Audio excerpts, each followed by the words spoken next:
السلام عليكم ورحمة الله وبركاته. النهاردة هنبدأ تاني درس من تعليم الكروشيه للغرز الأساسية. فأول درس اتعلمنا على مقاسات الإبر وأنواع الخيط، بس مش بالضروري يكون عندي كل الإبر ديت وكل الحاجات ديت، واحدة واحدة يعني. النهاردة هنبتدي بخيط اسمه إليز.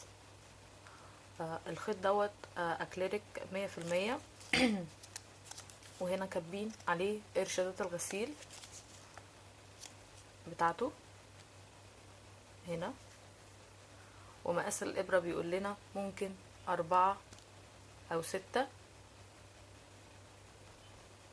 وممكن الشلة ديت 100 جرام تعمل 220 210 متر، وهي كويسة جدا. واللي معايا النهاردة اللي هي 4 ألوان في بعض، بس مش شرط في منها اللي هو لون واحد. وطبعا لكل درس هنبتدي لازم يكون معانا المقص والمزورة وإبرة التنظيف والمارك ومقاس الإبرة اللي احنا هنشتغله مع الخيط. أنا هشتغل النهاردة ب5، مش لأني عايزة يعني عايزة ميبقاش فيه الخيط يبقى مهوي شوية، لأ عايزاه عادي مشدود كويس. 5، مش هشتغل ولا ب4 ولا ب6، يعني مش لازم اتبع الإرشادات اللي على الورقة. وده الخيط، وفي منه لون واحد بس، انا النهارده هستعمل لكم اللون دوت عشان الفيديو. ومش شرط الشله دي ب15 جنيه، دي 100 جرام. مش شرط نبتدي بحاجات غاليه، ممكن نبتدي بحاجات رخيصه. دي 400 جرام، 40 جرام. في منها في 400 وفي 500 جرام بيبقوا ب7 جنيه وب6 جنيه. دي ب5 جنيه، وفي ب6، وفي دي باندا اللي كانت معايا بالفيديو في اول درس. فمش شرط يعني نبتدي بحاجات غالية. هنبتدي مع بعض. اول حاجة نتعلمها السلسلة. بنعمل ايه؟ بنعمل كده علامة اكس كده، وبعدين ناخد الفتلة الطويلة ونشد تاني. بنعمل ايه؟ بنعمل كده اكس، يبقى معانا فتلة اللي هي الفتلة اللي في البقرة، والفتلة قصيرة من هنا اكس كده كده، وبعدين نشد الفتلة الطويلة تاني كده، وبعدين ناخد دي نشد كده، وناخد الإبرة ونوسع ايه ونضيق. ودي الخيط دوت بيبقى الزيادة، بننضفه بعد كده بإبرة التنظيف وندخله بين الشغل وما بيبانش. أول حاجة نتعلمها السلسلة. بنمسك الخيط كده، وبنمسك العقدة اللي احنا عاملينها كده، ومنخليش الخيط مهوي، لا نحاول يبقى نخليه مشدود. ونقوم واخدين الخيط ده كده على الإبرة كده هوت،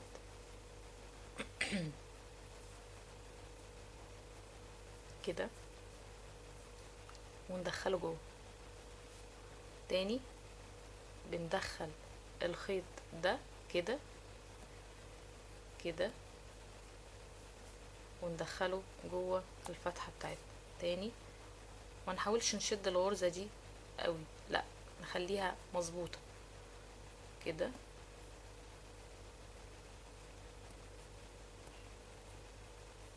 ونشد الخيط. نعمل تاني كده،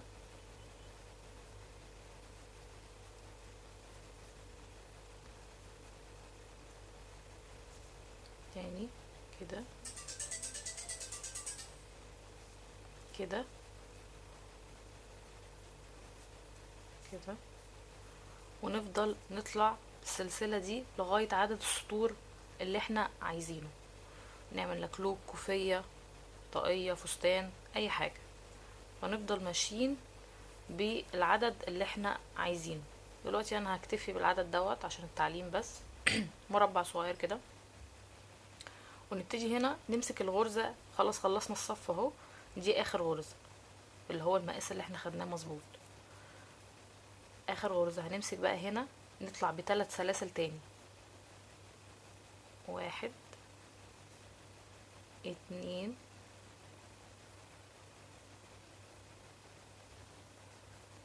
3. الخيط ده كويس جدا، وانا عملت منه بلورو، وده اللي فاض منه. عملت بلورو بشلتين 200 جرام. بس هنرجع مع بعض بقى. كده عملنا 3 سلاسل، نبتدي بقى نعمل العمود. هندخل بقى في السلسلة اللي احنا كنا ماسكينها في الاول كده. نشد الخيط على قد السلاسل، ونعمل كده ونعمل كده. ليه عملنا 3 سلاسل في البداية؟ عشان ال3 سلاسل دول المقياس بتاعنا اللي احنا بنشد العمود عليهم، عشان تبقى الصف كله الطول واحد. تاني يعني لو عملت عمود ببقى مش عارفة قوي قد ايه، قصير طويل، لا 3 سلاسل بيبقوا ظابطين الدنيا شوية. تاني كده، وادخله في السلسلة اللي تحت، واسحب فتلة، يبقى عندي 3 فتلات على الابرة. ناخد فتلة رابعة ونسحب منها 2 و2. تاني عندي فتلة اهي، وعندي واحدة تانية، ودي التالتة. بعدين هنا كده تاني كده،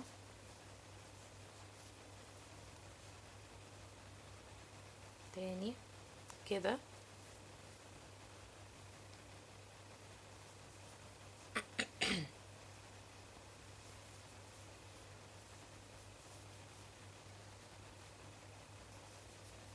وافضل ماشية لغاية نهاية الصف.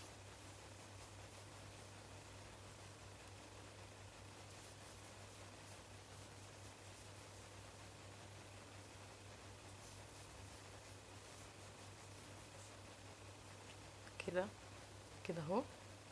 ندخل من هنا، نشد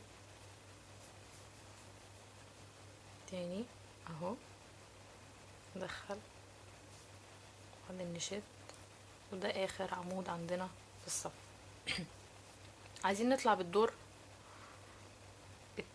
التاني. شايفين العواميد كلها قد بعض ازاي؟ عشان السلسلة اللي احنا خدناها في البداية هي اللي ظبطت لنا كل حاجة. ده الظهر وده الوش. عايزين نطلع بقى بالدور التاني. الدور التاني نعمل برضو 3 سلاسل، ما بنطلعش بعمود، وبعدين ندخل في الفتحة اللي ورا. ازاي الفتحة اللي ورا؟ هنا عندنا هي سلسلة زي ما احنا شايفين كده، دي سلسلة اهي زي شكل السلسلة اللي في البداية. عندنا فتحة من هنا دي، و اهو دي السلسلة. عندنا فتحة هنا وفتحة من ورا. احنا بندخل في اللي ورا دي، ما بندخلش في اللي قدام اهو. ندخل في اللي ورا، نعمل كده ونعمل كده، ونشد ونرفع على قد ال3 سلاسل. تاني كده ونشد ونرفع،